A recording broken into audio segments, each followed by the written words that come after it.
अस्सलामु अलैकुम वरहमतुल्लाहि वबरकातुहू। आज हम जिस वीडियो पे रिएक्शन देने जा रहे हैं वो है हज़रत मौलाना हाशमी मियाँ साहब, जो कि बहुत ही बड़े मुक़र्रिर हैं अहले सुन्नत वल जमात के। तो आइए हम हज़रत के बयान को सुनते हैं। तो आइए वीडियो को शुरू करते हैं। कोरोना जैसा नाम वैसा ही काम। क्या नाम है? कोरोना। 3 साल कोई काम करो ना, बेकार घर बैठे रहो। नहीं लौटाऊंगा क्योंकि सैयदों के घर से कोई भूखा नहीं है।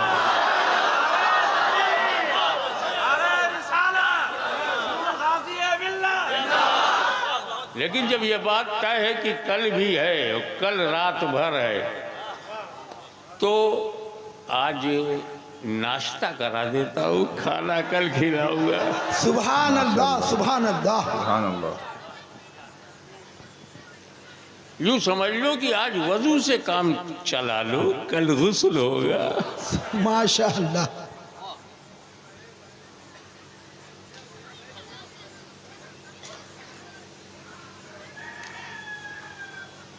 दुनिया देखती है, मानती नहीं। एक से एक बहादुर जानवर हैं।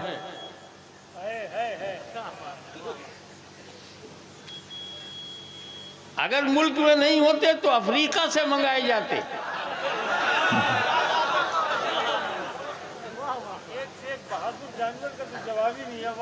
एक से एक बहादुर जानवर है। किसी का नाम शेर है, किसी का नाम टाइगर है, और आजकल प्रचार में चीता है।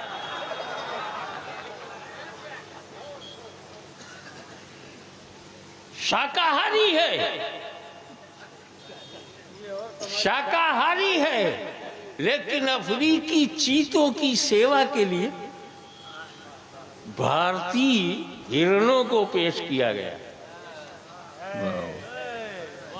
क्या कमेंट है? सुभान अल्लाह। कमाल है यार। हम खाएं तो पाप है, चीता खाए तो सवाब है।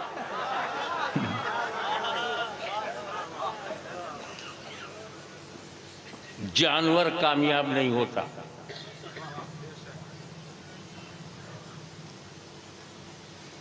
जानवरों में उपयोगी जानवर भी हैं, मगर वो कामयाब नहीं कहलाते। उपयोगी, फ्रूटफुल, यूजफुल, लाभदायक, बट नॉट सक्सेसफुल। हज़रत की इंग्लिश भी बहुत सफल अच्छी नहीं है। है। कितने ही वफादार हो, नाम तो कुत्ता है। कितना ही बोझ उठाए, नाम तो गधा है। ये कामयाब लोगों के नाम है, ये कामयाबी है।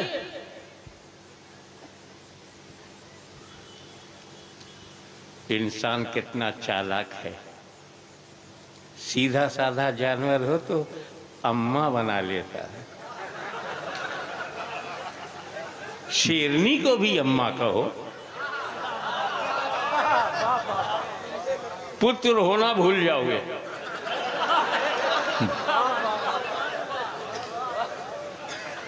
मिसेस चीता को अम्मी कहो, घर का रास्ता भूल जाओगे। सीधी सादी, दूध देने वाली, काली सफेद हर रंग में मिलने वाली माता है। इसके बावजूद वो सफल नहीं, कामयाब नहीं कहेंगे उस जानवर को। और ये सही है, तर्क संगत, लॉजिकल है कि मेरी माँ वही है जिसकी कोख से मैंने जन्म लिया। बेशक। सुभान अल्लाह, सुभान अल्लाह। माता वही है जिसकी कोख से पुत्र ने जन्म लिया।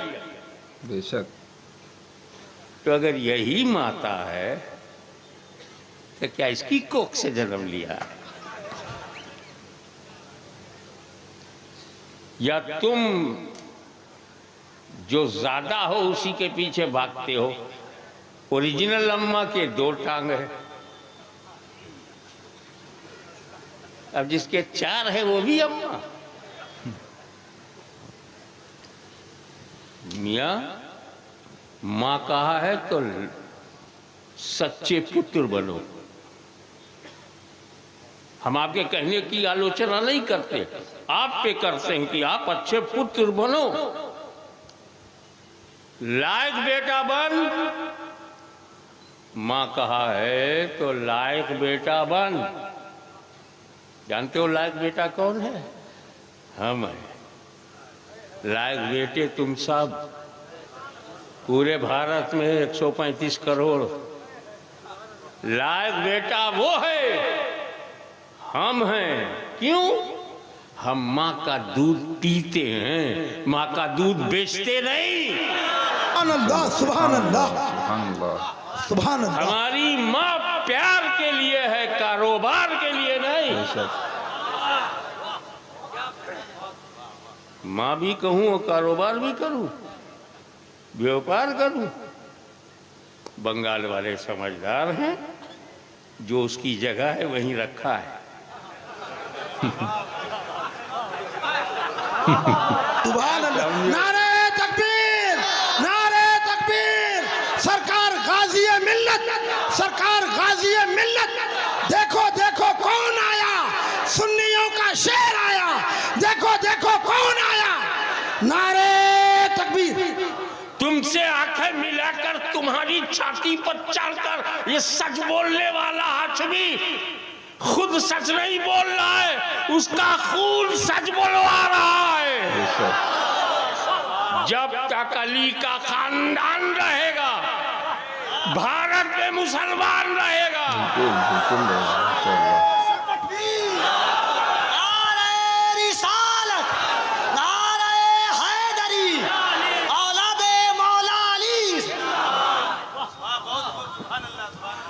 हमसे ज्यादा कुव्वत ताकत पशुओं में है, पर वो कामयाब नहीं होते। ये फर्स्ट क्लास है, ये सेकंड डिवीजन है, ये थर्ड डिवीजन है। लो,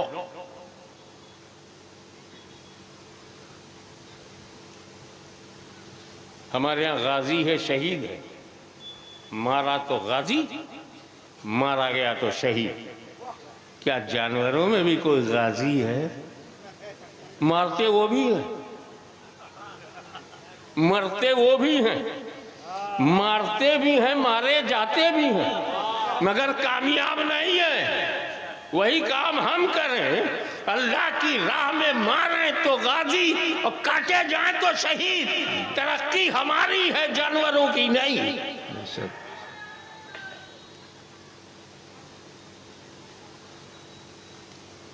अब प्रॉब्लम क्या है? 10 गुण जो जानवरों में है वो सब हम में है। समझाने के लिए कह रहा हूं, वरना बहुत समानताएं निकलेंगी 10 से ज्यादा। जो जो जानवर में वो सब हम में है। उन्हें भूख लगती, हमें भी भूख लगती, उन्हें भी प्यास लगती, हमें भी प्यास लगती है। वो भी फिजिकल सेक्स करते हैं, हम भी करते हैं। वो भी ग्रो करते हैं, हम भी ग्रो करते हैं। उनके भी पार्ट्स ऑफ बॉडी हैं, हमारे पास भी पार्ट्स ऑफ बॉडी है। उनमें भी आत्मा है, हमें भी है। वो भी मेल है, फीमेल है,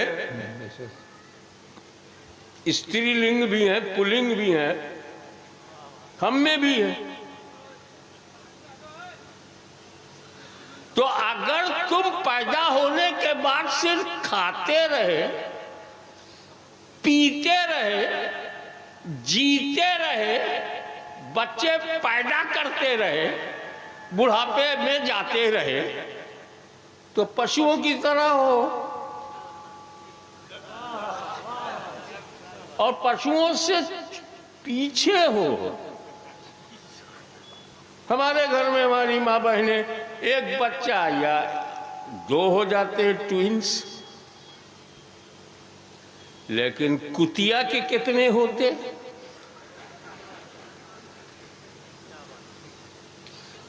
और ये सुअर कितने बच्चे? तो संख्या में वो हमसे आगे है। तो अगर हमारी मां बहनें सिर्फ मां बन के रह गई तो जानवरों की तरह रही, कामयाब कहां रही?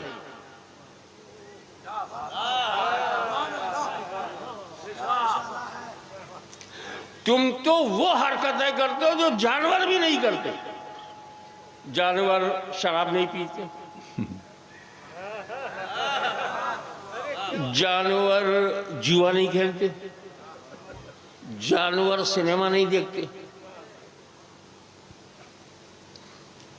तो जानवर बनने ही में जब नाकामी है तो जानवर से भी नीचे जाने में, यानी जो तुम्हारे मोहल्ले का कुत्ता नहीं करता वो तुम करते हो, जो तुम्हारे गांव में सूअर न करे वो तुम करते हो, और कहते हो मैं सही हूं, अकीदा सुन्नी मुसलमान हूं। हो पर ये तो बताओ, मुसलमान होना तो बात की बात है, इंसान बने क्या? हमारा इस्लाम जानवरों के लिए नहीं है, इंसानों के लिए है। अब अगर इस्लाम का चमत्कार देखना है तो पहले तू बन जा इंसान, फिर बन जा मुसलमान, फिर देख कि रब है कितना मेहरबान।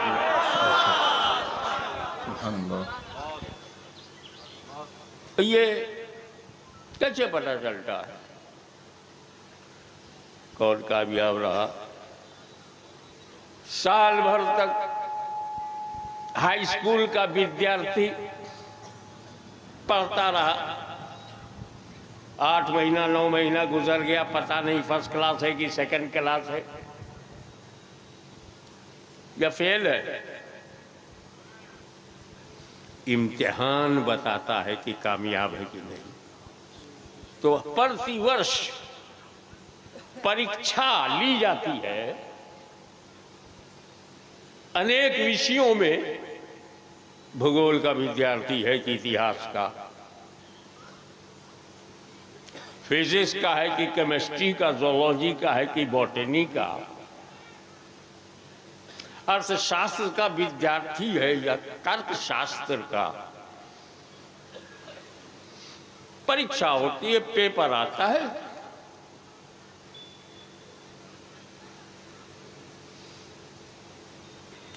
तीन घंटे का समय है, लड़का बैठ गया, नाम लिखा, roll number, I think no name, roll number, विषय गणित, मैथमेटिक्स, सेंटर इस्लामपुर। बैठा, सवाल आया, पेपर, निम्नलिखित प्रश्नों में से किसी 5 प्रश्न का उत्तर दो। 13 सवाल थे, सॉल्व एनी 5 क्वेश्चन। जब मैं हाई स्कूल में था तो ऐसे ही मेरे साथ हुआ था कि निम्नलिखित प्रश्नों में से किन्हीं 5 प्रश्नों का उत्तर दो, और 13 सवाल थे, मुझे 13 के 13 आते थे। 13 का जवाब लिख के, 13 जवाब लिख के मैं ऊपर लिखा सी एनी 5 क्वेश्चन, तुम ही कोई 5 देख डालो। और मैं ऐसा क्यों न करता, सवाल मेरा थोड़ी था, 13 था।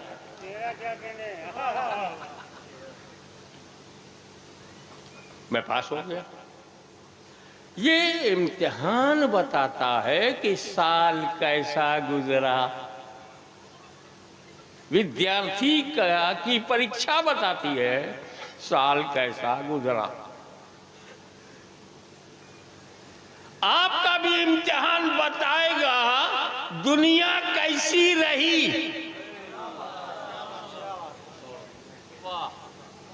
आपकी दुनिया,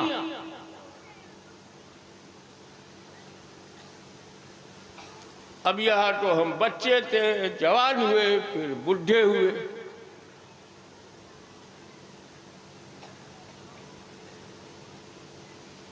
रात भी बुढ़ी, मैं भी बुढ़ा।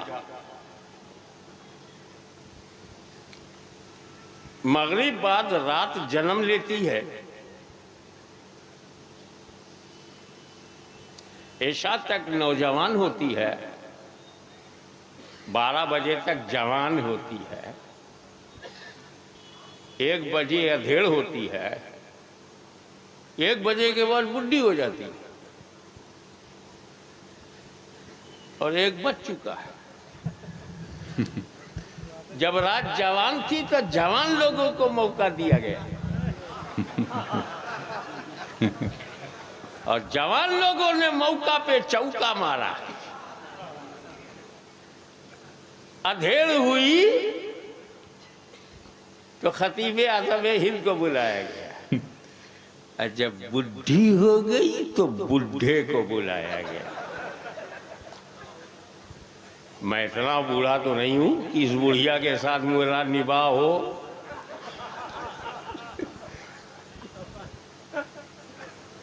लेकिन मेरे भतीजे मौलाना सैयद अहमद रजा ने का प्रेशर है मुझ पे कि हाजी चचा बुढ़िया से निभाह कर लीजिए। अब आप दुआ करें इस बुढ़े की इस बुढ़िया से बन जाए, वरना आजकल की बुढ़ी भी जज्बाती है।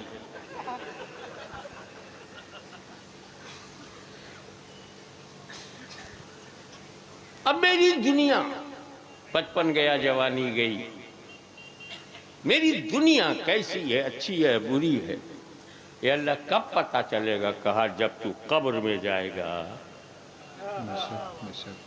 तो तेरा इम्तिहान होगा। बेशक अल्लाह अज़ाब कब्र से बचाए हम सबको।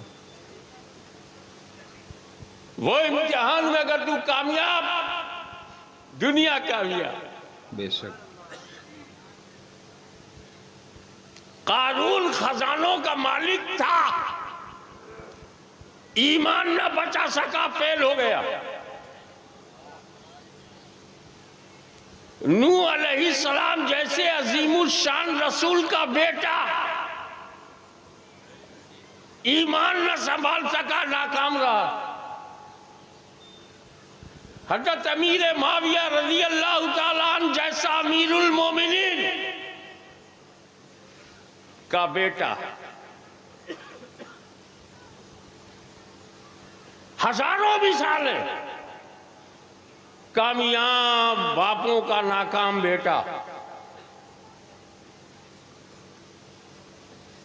कामयाब उलमाए दीन का नालायक बेटा, बहुत मिलेंगे। अगर आपने बंगाल में जीते जी अपना ईमान नहीं बचाया और कब्र के तीनों सवालों का सही जवाब नहीं दिया तो यू आर फेलियर। बेकार है तुम्हारा इंजीनियर होना, डॉक्टर होना, बेकार है तुम्हारा जाहिरी तौर पर आलिम दीन होना, बेशक बेकार है तुम्हारा गले के सहारे से नात गोई करके हमें मुसख्खर करना, सब बेकार है। ईमान को हल्के में मत लो। ईमान गया तो कुछ नहीं रहा।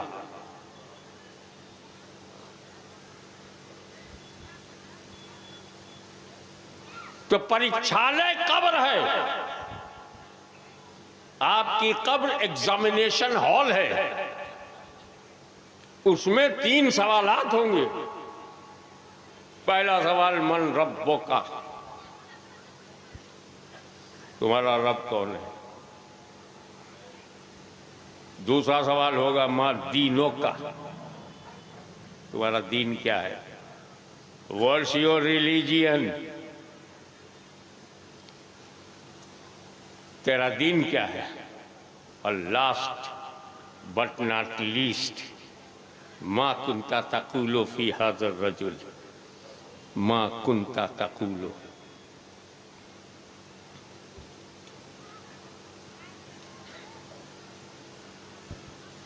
सरकार फरमाते हैं इसका सही जवाब ये है, जब फरिश्ता पूछेगा मन रब्बो का, तो मोमिन का जवाब होगा रब्बी अल्लाह, मेरा रब अल्लाह है। जब फरिश्ता पूछेगा माँ दीनों का, तुम्हारा दीन क्या है, तो वो जवाब देगा मोमिन दीन इस्लाम, मेरा दीन इस्लाम है। माँ कुंता तक़ूलु फी हाज़ा रजुल, इस मर्द के बारे में क्या कहा करते थे, तो मोमिन जवाब देगा हाज़ा मुहम्मदुर रसूलुल्लाह, हाज़ा नबीयुना मुहम्मद, ये हमारे नबी मोहम्मद अल्लाह के रसूल हैं। तो फरिश्ता कहेगा नम कनौमतिल उरूस, सो जा दुल्हन की तरह। माशाअल्लाह। इस पर कल मैं डिटेल में बात करूंगा, अभी तो मैं इख्तियार बताना चाहता हूं नबी का।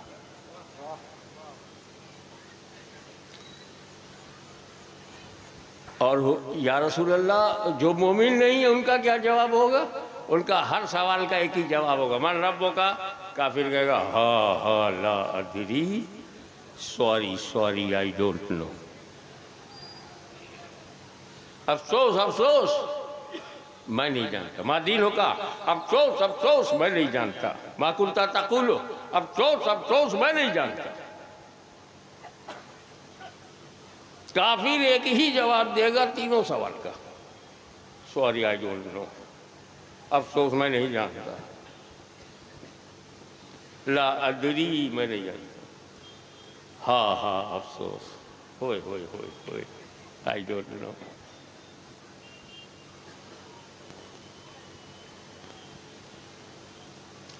बंगाल में इम्तिहान होता है हाई स्कूल का, इंटरमीडिएट का।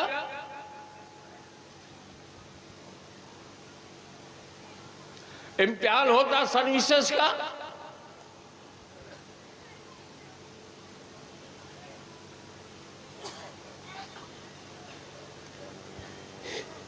मालूम बंगला का पेपर आउट हो गया,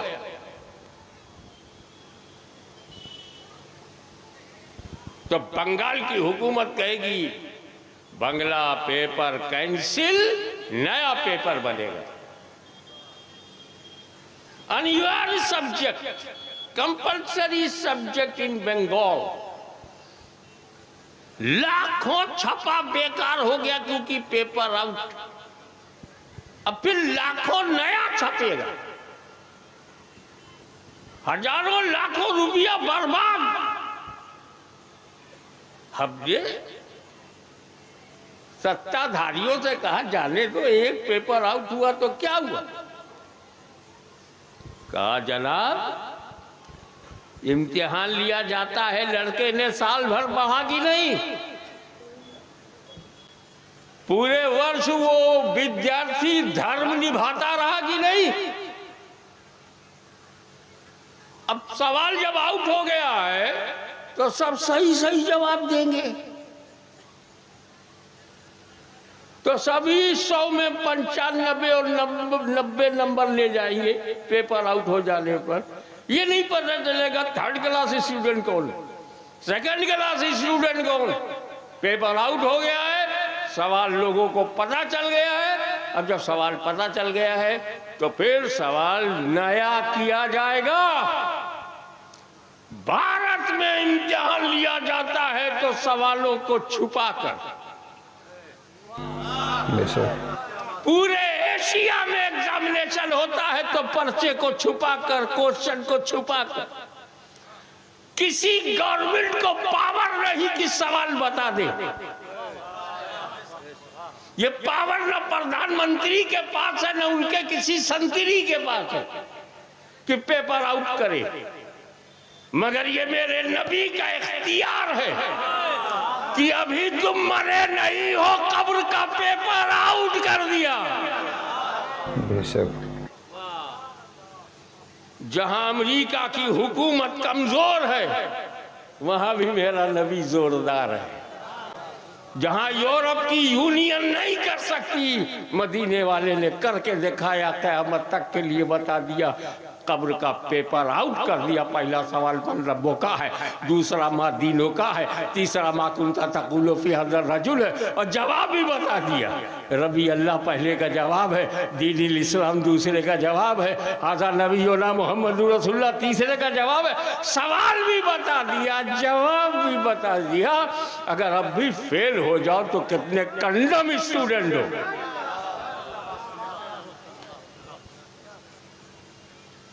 तो कामयाब दुनिया उसकी है, भूखा रहने से नाकाम नहीं है, प्यासा रहने से नाकाम नहीं है। सीधा सवाल सीधा जवाब। बहुत तबीयत खुश हुई, हैदरी नारा लगता रहा, मौला अली का नाम लेते रहे। हजरत अली के कितने बेटे हैं? अरे मुहर्रम में बहुत याद करते हो खानदान को, कोई बता दो तुम्हें से कितने बेटे हैं, नाम बताओ। हसन हुसैन, ये दो ही नाम क्यों याद है? क्यों? ये दोनों कामयाब हैं। अच्छा, इमाम हसन कामयाब, हाँ। इमाम हुसैन कामयाब, हाँ। कामयाबी किस बात की? भूखे रहे, दामन इस्लाम नहीं छोड़ा। प्यासे रहे, तौहीद का जाम पीते रहे, पिलाते रहे। भूखा हुसैन, प्यासा हुसैन, कामयाब हुसैन। तख्त पर बैठा हुआ, हीरे जवाहरात से खेलता हुआ यजीद नाकाम। तो पता चला करोड़पति में दुनिया अच्छी नहीं होती, मुस्तफा की गुलामी में दुनिया अच्छी होती है। नारे तकबीर।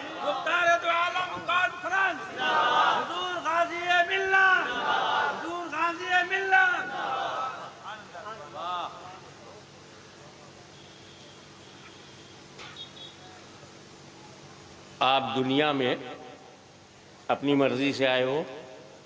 कोई साहब अपनी मर्जी से जन्म लिया है? बोलो भाई। चलो, आपका स्टार्ट जो है, शुभारंभ आपकी मर्जी का नहीं है। चलो, अपनी मर्जी से मरोगे तो एंड भी मर्जी का नहीं। ना शुरू मेरी मर्जी से हुआ है, ना खत्म मर्जी से होगा। तो जब अपनी मर्जी से आए नहीं, अपनी मर्जी से मरेंगे नहीं, तो अपनी मर्जी से जिएंगे कैसे?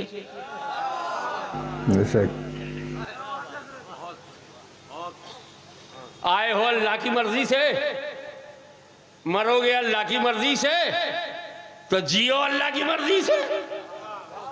तेरी मर्जी की वैल्यू क्या? न आने में मर्जी चली, न जाने में, तो रहने में कैसे चलेगी?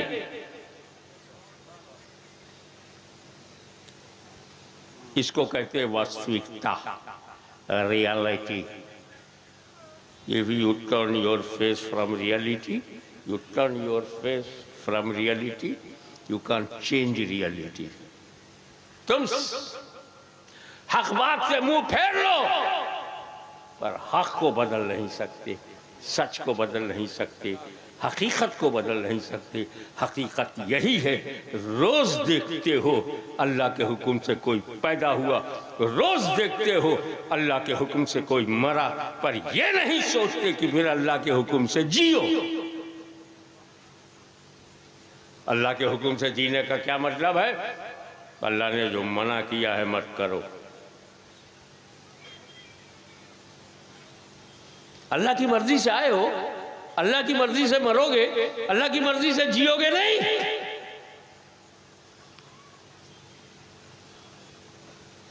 ये सुख, ये दुख, बोलते हो ना, सुखी जीवन, दुखी जीवन।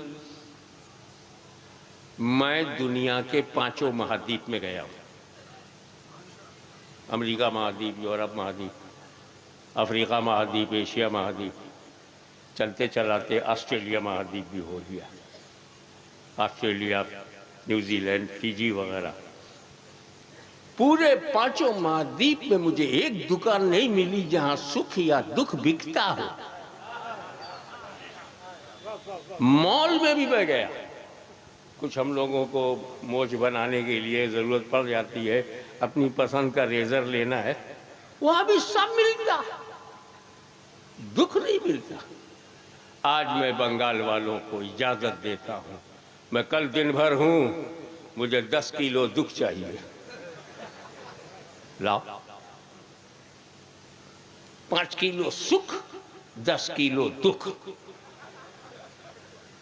कहां है? जमीन से धान की तरह दुख हो आता है ऊपर। सुख दुख जमीन से पैदा होता, पेड़ों से निकलता है। जैसे आम जो है पेड़ से निकलता है, क्या सुख दुख भी पेड़ों से पैदा होता? बारिश की तरह आसमान से सुख दुख गिरता क्या? नहीं।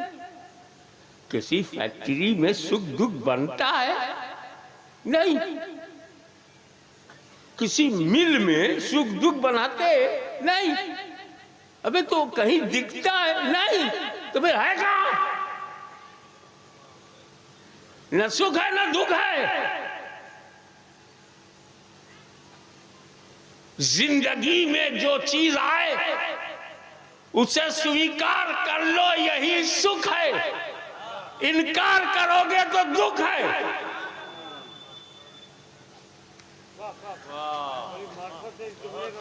दुख दुख होता ही नहीं अगर एक्सेप्ट कर लूं।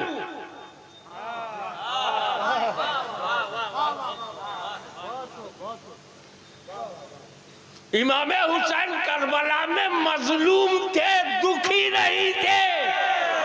हाय हाय नारे तकबीर, नारे रिसालत, हुजूर गाज़ी मिल्लत, जानशीने सरकार मुहद्दिस आज़म। फातिमा के लाल ने जब सब एक्सेप्ट कर लिया तो दुख ही उनके कदमों में झुक गया। मैं एक ऐसी मिसाल दूं जो आपके घर में है। जब सर चकराता है तो पेन किलर ले ले करके अपने सर के दर्द को दूर करने की तरकीब करते हो। पेट में दर्द हो, बर्दाश्त नहीं होता साहेब, पेट में बहुत दर्द है, उंगली कटना बर्दाश्त नहीं, कोई दुख हमें बर्दाश्त नहीं, रिजेक्ट। फौरन अगर अरे कोरोना, जैसा नाम वैसा ही काम। क्या नाम है? कोरोना। 3 साल कोई काम करो ना, बेकार घर बैठे रहो।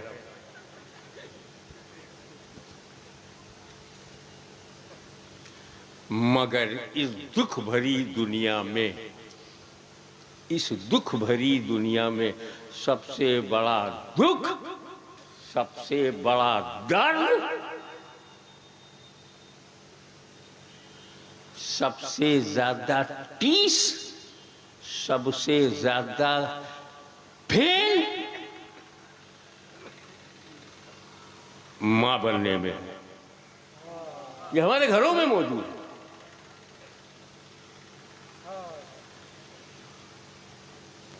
जैसे ही हमारी मां बहन गर्भ धारण करती हैं,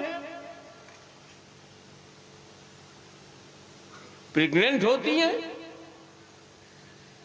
बस 2-3 महीना तो आराम से निकलता है, उसके बाद दुखों का सिलसिला शुरू। दर्द की मुतअद्दिद लहरें शिकमे मादर को बेकरार करती। न खाना अच्छा लगे न नींद आए, 9 महीने तक सुख भूल जाए, पीड़ा। धीरे धीरे दर्द बढ़ता जाए, 8वें महीने में दर्द और बढ़ जाए, और डिलीवरी के वक्त जो लेबर पेन होता है, प्रसव पीड़ा, उसको तो मैं शब्दों से बयान ही नहीं कर सकता। भाई यूं समझो कि जब हजरत मलकल मौत अलैहिस्सलाम आए और रूह निकालें, तो जो दर्द होता है उसी से मिलता जुलता दर्द है जो मां झेलती है तो बच्चा पैदा होता है। कभी कभी वो मर जाती है, बर्दाश्त नहीं होता तो।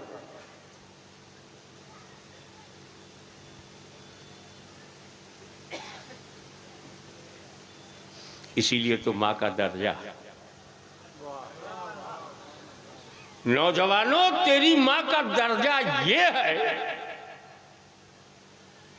कि तेरी सारी नमाजें, अगर तूने जितने रोजे रखे, हज किया, ज़कात दिया, बड़े से बड़ा फर्ज अदा किया, लेकिन तेरी मां अगर नाराज है,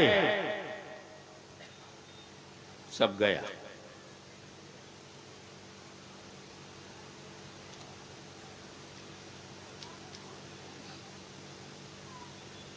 मां, इस पर इंशाल्लाह मैं कल रोशनी डालूंगा। माँ बाप, वो आप देखें ना तेवर, वला तुशरिकू बिही शैअन व बिल वालिदैनि इहसाना, कहाँ जिक्र खुदा, शिर्क शिकन आयत, वही शिर्क शिकन आयत से मुत्तसिलन माँ बाप, वला ताबुदू इल्ला इय्याहू व बिल वालिदैनि इहसाना, अल्लाह के सिवा किसी की इबादत मत करो और माँ बाप के साथ अच्छा सलूक करो। Don't make partner of Allah and be good for parents. माँ बाप दोनों। इधर भारत में पता नहीं कौन सी दिमागी बीमारी है, अब्बा गायब, सिर्फ अम्मा। जय माता दी, मां की जय हो। बाप सौतेला है क्या? एक तरह का मां की दुआ, बाप बदुआ देता है क्या? नौजवानों, मां का हक ज्यादा है तो बाप की शान ज्यादा है।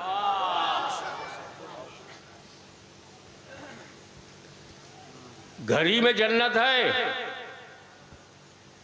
तेरे हर घर में जन्नत है। लिपट जा अपनी माँ के कदमों से, लिपट गया जन्नत से। वो एक सहाबी रसूल थे, उन्होंने एक मन्नत मानी थी कि अगर मेरी मुराद है अल्लाह तूने पूरी कर दिया तो मैं जन्नत के दरवाजे की चौखट चूमूंगा। ऊपर वाली चौखट और नीचे वाली, दोनों चौखट चूमूंगा। अल्लाह का करम देखो, मन्नत पूरी हो गई। अब सीधे साधे नूरे ईमान से मुनव्वर सहाबी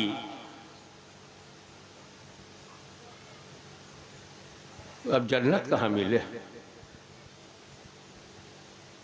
मन्नत उतारने पर आए तो फिक्र हुई, या अल्लाह जन्नत कहाँ ढूंढूं, दरवाजा कहाँ पकड़ूं, चौखट कहाँ देखूं, कैसे बोसा लूं। हर मर्ज की दवा है सल्ले अला मोहम्मद। बारगाह रसालत में, या रसूल अल्लाह, ऐसी मैंने मन्नत मानी कि अगर मेरी मन्नत पूरी हो गई तो जन्नत का ऊपरी दरवाजा और नीचे चौखट चूमूंगा। अब मुझे जन्नत ही नहीं मिल रही है। रहमतुल लिल आलमीन का इख्तियार खुसूसी देखो, पावर ऑफ प्रॉफिट। बोले तेरे घर में माँ बाप है? कहा या रसूल अल्लाह, अल्हम्दुलिल्लाह माँ बाप दोनों हैं। कहा जा घर के अंदर अपने बाप का माथा चूम ले, अपनी माँ का कदम चूम ले, जन्नत का दरवाजा चूम लिया। घर ही में जन्नत, बाहर ढूंढ रहा है।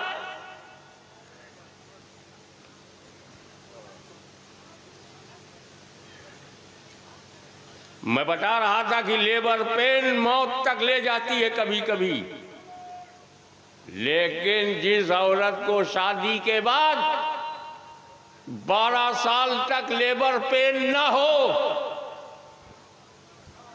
9 महीने की तकलीफ ना हो, तकलीफ होने लगती है कि तकलीफ नहीं है। सोचो, 9 महीने की तकलीफ ना हो, उसे तकलीफ होती है कि ये तकलीफ क्यों नहीं है। दुआ मांगती है, दरगाहों में जाती है, वसीला ढूंढती है, पीर साहब से ताबीज लिखवाती, सरकार औलाद हो जाए। औलाद थोड़ी मांग रही है, दर्द मांग रही है, लेबर पेन मांग रही है। और उससे ये तकलीफ नहीं हुई, 12 साल तक, शादी के बाद 12 साल तक ये तकलीफ नहीं हुई। इस बात की उसे तकलीफ हो रही है। तो इसका मतलब ये है कि जो तकलीफ पसंद आ जाए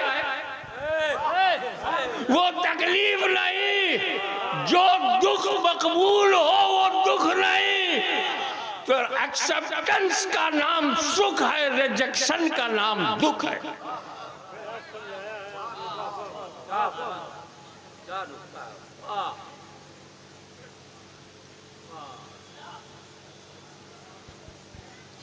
अब बताओ कि जब हम कहते हैं रब्बना आतना फी दुनिया हसना, तो घर में सबूत ये है कि तेरी दुनिया अच्छी है, तेरे माँ बाप राजी हैं कि नहीं। तेरी दुनिया अच्छी है, तुझे अल्लाह का दिया हुआ हर तोहफा कबूल है कि नहीं। पहले हकीकी एक ही है, चाहे सुख भेजे चाहे दुख भेजे, वही तो हमारा मालिक है। तो फिर हम दोनों को एक तरह से क्यों नहीं कबूल करते। ए सुख आ, रब ने भेजा है, कोई परवाह नहीं, आ। ए दुख आ, रब ने तुझे भेजा है तो आ। क्योंकि जब तक रब दुख भेजता रहेगा, उसकी तवज्जो इस बंदे की तरफ रहेगी। और रब की तवज्जो जिंदगी में सबसे ज्यादा कीमती है कि वो बंदे की तरफ मुतवज्जे हो जाए तो उसकी दुनिया कामयाब है और दुआ मकबूल है। रब्बना आतना फिद दुनिया हसना। कल इंशाअल्लाह इसके आगे की आयत समझाऊंगा। वाखिरु दावाना अल्हम्दुलिल्लाह। तो अभी हमने हजरत के बयान को पूरा सुना। मौलाना हाशमी मियाँ साहब जिस तरह का हजरत बयान देते हैं, ईमान बिल्कुल ताज़ा हो जाता है माशाअल्लाह तबारक व तआला। हजरत ने एक एक चीज़ को बारीकी से समझाया और उसमें उन्होंने चीते का जिक्र किया, यानी कि सरकार के ऊपर तंज किया कि कैसे बाहर देशों से चीते ला करके और उनको हिरन पेश किया जा रहा है। तो ये सरकार के लिए तंज था। उसके बाद गाय के बारे में हजरत ने फरमाया कि सीधी सादी गाय है तो एक कौम के लोग उसको अपनी माँ मान लेते हैं, क्यों नहीं चीता को माँ मानते हैं। हजरत ने यहाँ पर भी बहुत ही बढ़िया अपने अंदाज में पेश किया। और उसी तरह से हजरत ने माँ बाप के बारे में ज़्यादा इस पूरे बयान में तवज्जो दी कि माँ बाप अगर हैं तो उनकी खिदमत हमको कैसे करनी चाहिए और माँ बाप का मर्तबा क्या है, हजरत ने इस बारे में भी बताया। सुख दुख के बारे में हजरत ने फरमाया कि अगर सुख हमारे साथ है तो हम अल्लाह को याद करते हैं और हम दुख को अपनी ज़िंदगी में एक्सेप्ट नहीं करते हैं, तो ऐसा क्यों है, जबकि सुख और दुख दोनों अल्लाह तबारक व तआला की दी हुई चीज़ है। और हजरत ने इसको भी मिसालों के साथ बताया हम लोगों को। और हजरत ने इसी तकरीर में कब्र के जो सवालात हैं उस पर भी हजरत ने तो हम लोगों को याद दिलाया कि जो दुनियावी इम्तिहान के सवालात होते हैं उसके लिए हम कितनी मेहनत करते हैं, कितनी कोशिश करते हैं, लेकिन जैसे ही कब्र के सवालात की बात आती है, यानी हमारे वहाँ की तैयारियों की बात आती है, तो फिर हम इस पर तवज्जो नहीं देते हैं। तो हजरत की जो बयानात थे जो हजरत ने इस पूरे तकरीर में फरमाया, एक जगह इन्होंने कोरोना के भी हजरत ने ज़िक्र फरमाया और ये बहुत फ़नी था। और इसी तरह से और भी बहुत से ऐसी जगहें थी जहाँ पर हजरत ने कहीं पर रुलाने का काम किया तो कहीं पर हंसाने का काम किया, तो कहीं पर आपको इशारों में वो चीज़ें बताई जिसे हमें जानने और समझने की ज़रूरत है। तो अल्लाह तबारक व तआला हम सबको जो हज़रत ने बताया उस पर अमल करने की तौफ़ीक़ अता फ़रमाए और इसी तरह से हज़रत और बहुत सारे बयानात हमारे बीच में देते रहें। हज़रत की तकरीर ऐसी ही होती रहे ताकि हमारा जो ईमान है वो ताज़ा होता रहे। फिर हज़रत की किसी और तकरीर के साथ हम किसी और रिएक्शन वीडियो में आपसे ज़रूर मिलेंगे। आप सब मेरे इस चैनल को सब्सक्राइब कर लीजिएगा। तकरीर पसंद आई हो तो लाइक करिएगा, कमेंट बॉक्स में कमेंट भी कर दीजिएगा, बेल आइकन को दबाना न भूलिएगा। दोस्तों, फिर किसी और वीडियो में हमारी आपकी मुलाकात होगी, इस दुआ के साथ कि अल्लाह तबारक व तआला हम सबको हज़रत की बताई हुई बातों पर अमल करने की तौफ़ीक़ अता फ़रमाए। अस्सलामु अलैकुम व रहमतुल्लाहि व बरकातुहू।